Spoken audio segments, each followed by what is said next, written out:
நான்லாம் கோவம் வந்து அடிக்க ஆரம்பிச்சுன்னு வச்சுக்கேன், நிலநடுக்கம் வந்த பாதிப்பை விட பயங்கரமான பாதிப்பு வரும். அதனாலதான் கோவத்தை கொஞ்சம் தள்ளி வச்சு காத்திட்டு இருக்கேன்.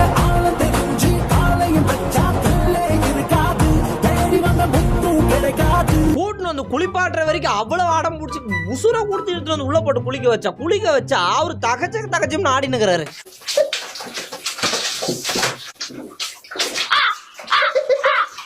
கஷ்டப்பட்டு பிள்ளைக்கு அருமையான டெக்கரேஷன் போட்டு ரெடி பண்ணி வச்சிருந்தா, ஏன்டா என்ன கேட்டு போட்டாங்க, காசு கொடுத்தாடுற குரங்கு மாதிரி இதை அவனை பார்த்தா. என் வீட்டு கண்ணு குட்டி என்னோட மல்லு கட்டி என் மார்பில் முட்டுதடி கண்மணி.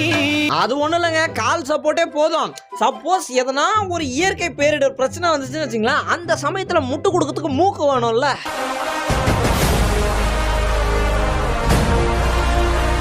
அது ஒரு 2-in-1 பெட் மாதிரிங்க. நீங்க அந்த பக்கம் திரும்பினா தூங்கிடலாம், இந்த பக்கம் திரும்பினா நீங்க வந்துட்டு வேடிக்கை பார்த்துட்டு அப்படியே நிம்மதியா தூங்கலாம். என்ன வெளியே இருக்கிற மனுஷ குட்டிக்கு தான்